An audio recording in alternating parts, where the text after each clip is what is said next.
Hello दोस्तों, नमस्कार। स्वागत है आपका लाइव जीवन उत्साह न्यूज़ पर। और जैसा कि हम लगातार कोरोना वायरस के इस संक्रमण के चलते जो लॉकडाउन चल रहा है उसमें लगातार आपके बीच में आने का प्रयास करते हैं। और आज एक बहुत महत्वपूर्ण मुद्दे पर मैं आपके बीच में आया हूं। और जैसा कि आप जानते हैं कि अगर मई महीने से पहले की बात की जाए तो ऐसा लग रहा था कि हिमाचल प्रदेश कोरोना मुक्त होने जा रहा है, किंतु अचानक ऐसा हुआ कि जो सोचा नहीं था वो हो गया और वापस हिमाचल में कोरोना की एंट्री हो गई। बहुत सारे लोगों के सवाल अलग अलग रहते हैं, हर व्यक्ति अपनी मानसिकता रहती है, हर सोच रहती है। हो सकता है सरकार की ये सोच हो कि अब हम फ्री होते जा रहे हैं तो क्यों ना बाहर से जो लोग हैं उनको भी लाया जाए। किसी के लिए अच्छा डिसीजन हो सकता है, किसी के लिए ये दुख भरा डिसीजन हो सकता है। अब अच्छा उनके लिए जो बाहर फंसे हुए थे, और दुख उनके लिए जो यहाँ पर पिछले 45 दिन से इस बात का इंतज़ार कर रहे हैं कि ये कोरोना से हम मुक्ति पाने जा रहे हैं, हमारे काम धंधे चालू हो जाएंगे, हमारे परिवारों में सुख समृद्धि आ जाएगी। किंतु ऐसा नहीं हुआ। अब सबसे बड़ा सवाल यहाँ ये आता है कि प्रदेश सरकार ने जो पॉलिसी बनाई लोगों को लाने की, उसके अंदर ट्रांसपेरेंसी नहीं है। पहली बात तो लोगों को ये कहा गया कि आपके पास वाहन नहीं है तो आप रजिस्टर्ड कर दीजिए, हम आपके लिए वाहन का इंतजाम करेंगे। सरकार ने ऐसा किया, चंडीगढ़ से, कोटा से, बहुत सारी जगह से, दिल्ली से ऐसे लोगों को लाया गया। उसके बाद में अब जो पास जारी करने की बात आती है वो जारी किए गए और लोग अपनी टैक्सी करके भी यहाँ पर आए। सरकार ने जो लोग टैक्सी के माध्यम से आए उनको होम क्वारंटाइन कर दिया, उनको अपने घरों पे रहने का निर्देश दे दिया, जिसमें बीडीओ से लेकर बीएमओ तक, एसडीएम से लेकर डीएसपी तक सभी लोगों को उसके अंदर इन्वॉल्व कर दिया।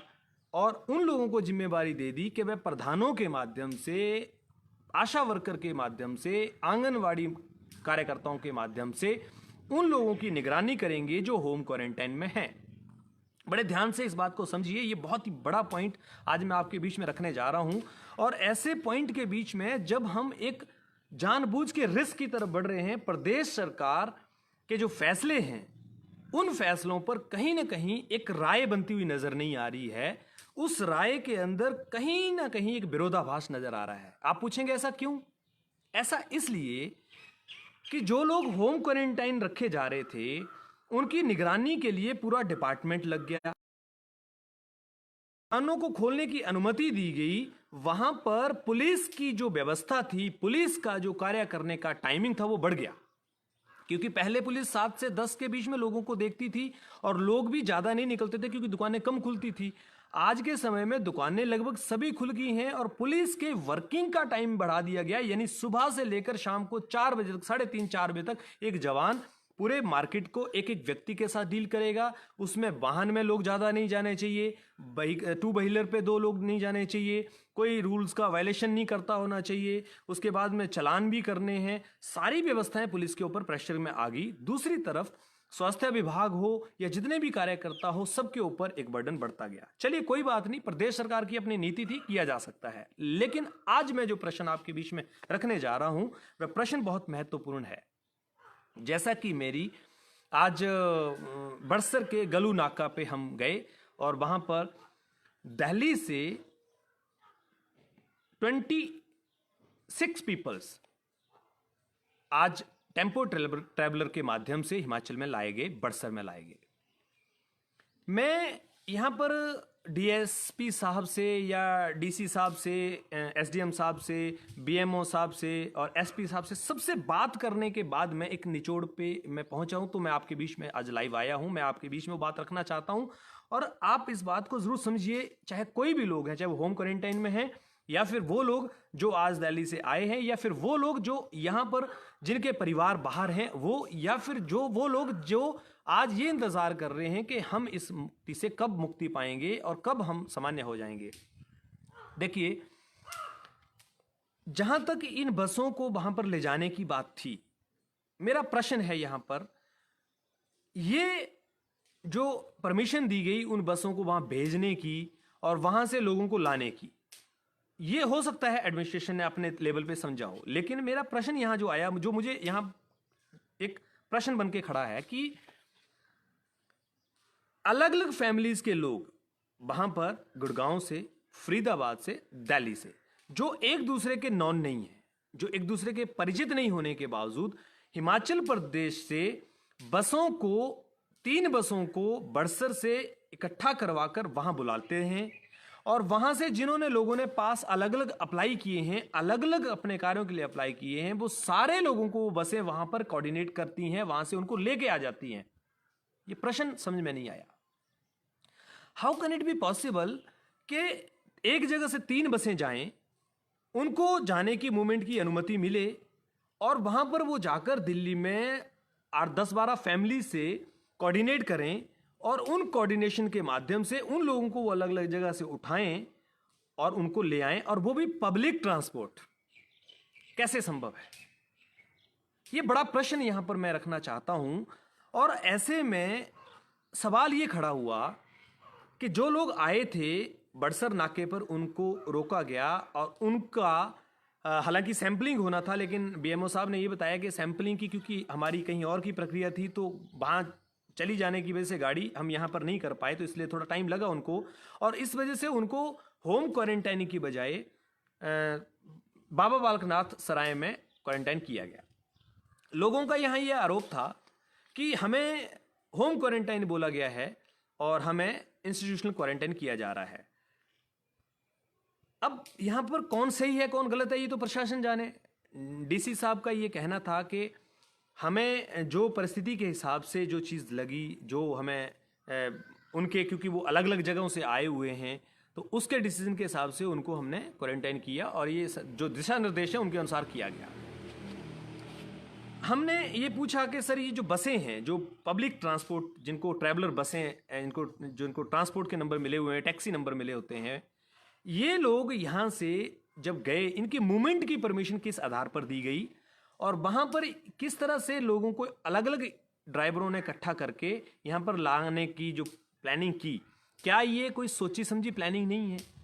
क्या ऐसा संभव है कि वहाँ पर जो इतने लोग थे अलग अलग जगहों से, वो इतने सारे लोगों को एक जगह इकट्ठा कर सकते थे, या सारे लोग एक जगह टेम्पो ट्रैवलर वाले को बुला सकते थे? बड़ा प्रश्न है। अब इन लोगों को बाबा बालकनाथ में होम क्वारंटाइन किया गया, जिसमें बाबा बालकनाथ में इंस्टीट्यूशनल क्वारंटाइन किया, माफ़ी चाहूँगा। तो एसडीएम साहब ने ये कहा कि हमें प्रशासन के जैसे आदेश हुए हमने उनको कर दिया। बीएमओ साहब का यहाँ ये कहना है कि हमें इनकी सैंपलिंग लेनी है, और सैंपलिंग लेने के बाद में इनके रिपोर्ट आने तक हम इसमें अभी कोई भी चीज़ नहीं कह सकते। इनकी रिपोर्ट आने के बाद में ही ये डिसाइड किया जाएगा कि आगे क्या किया जाएगा। एसपी साहब ने ये कहा कि हमारे पास जो पास थे हमने उनके तरीके से देखा, और उन सब चीज़ों को समझते हुए हमने इनके पास चेक किए, और इनके पास के हिसाब से हमें जो अलग अलग जगहों से आए हुए थे उसके हिसाब से इनको अलग अलग क्वारंटाइन कर दिया। तो अब मेरा प्रश्न यहाँ पर ये आता है कि जो होम क्वारंटाइन में लोग हैं वो फॉलो नहीं कर रहे नियमों को ज़्यादातर, तो ये जो लोग बुलाए गए हैं, जो अलग अलग प्लेसेस से इकट्ठे किए गए हैं, इनको होम क्वारंटाइन करके कैसे सिस्टमेटिकली फॉलो किया जाएगा, कैसे इनकी निगरानी की जा सकती है? अब ये लोग इस बात से नाराज़ हैं कि हमें वहाँ पर क्यों क्वारंटाइन कर दिया, क्योंकि हमें तो होम क्वारंटाइन बोला गया था। अगर हमें बोला गया होता तो हम इनको वहाँ से आते ही नहीं। और सबसे बड़ी बात, इन्होंने वहाँ पर काफ़ी हो हल्ला भी किया। इन्होंने ये भी कहा कि आप हमारा पक्ष रखिए। देखिए, अगर हम किसी का भी पक्ष रखने की बात करते हैं तो पक्ष हम तभी रख पाएंगे जब सामने वाला आदमी शांति से अपना पक्ष रखने की बात करेगा। अगर जो लोग उग्र हो जाएंगे, वायलेंट होने के लिए तैयार हो जाएंगे, तो हम किस तरह से उसका पक्ष रख पाएंगे? क्योंकि एडमिनिस्ट्रेशन का डिसीजन क्या है, डीसी साहब ने इसमें कहा कि मैं एसडीएम साहब से एक बार इसके लिए बात करूं, जांच करने के लिए बोलता हूं कि इसमें जांच करेंगे किस तरह से बसें गई और किस तरह से ये बसें वहां से आई। देखिए, हमारा इशू एडमिनिस्ट्रेशन से ये कहना है, ये है ही नहीं। हमारा इशू ये है कि प्रदेश सरकार की पॉलिसीज ट्रांसपेरेंट क्यों नहीं है?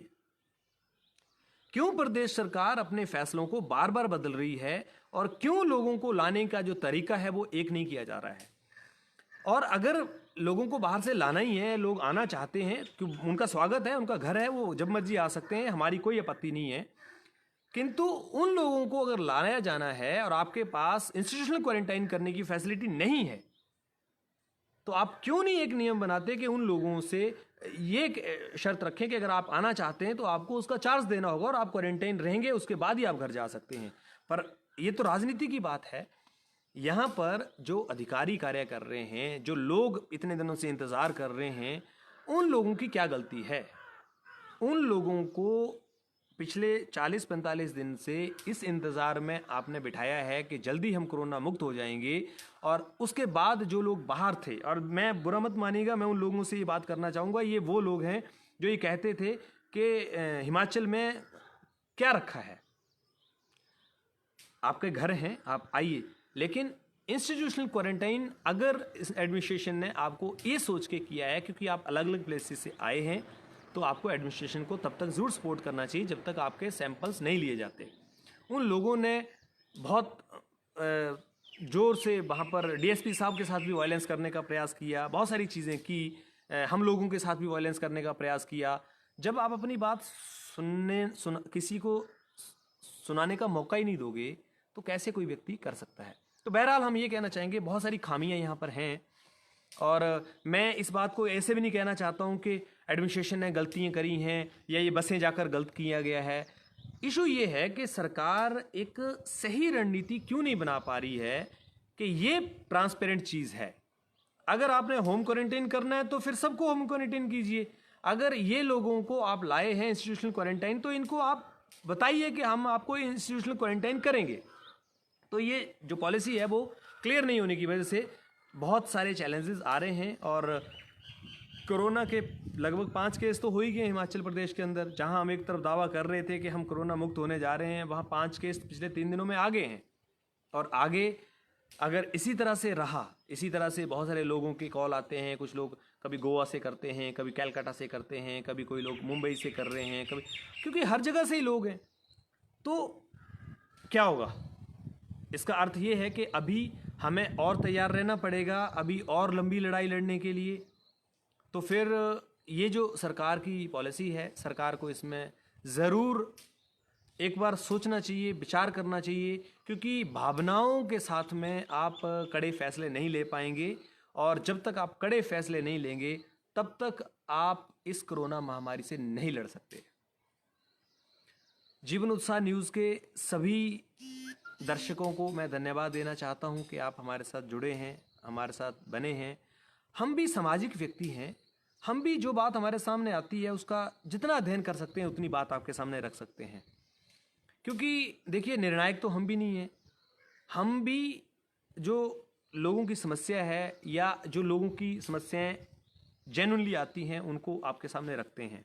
लेकिन ये बात ज़रा हजम नहीं होने वाली नहीं है कि यहाँ से बसें जाती हैं, वहाँ लोगों को अलग अलग इकट्ठा किया जाता है, उनको एक जगह इकट्ठा करके लाया जाता है, और फिर उनको लोगों को यहाँ लाया जाता है, और फिर उनको 3 घंटे बॉर्डर पे यहाँ रोक के उसके बाद में इंस्टीट्यूशनल क्वारंटाइन भेजा जाता है। तो क्या पॉलिसी है इस पे? ज़रूर अब बात करेंगे 1-2 दिन में एडमिनिस्ट्रेशन क्या इस पर करता है। जैसे कि मेरी बात हुई सब लोगों से ही, पर अभी मुझे कोई स्पष्ट बात समझ में नहीं आई कि आखिर ये क्या।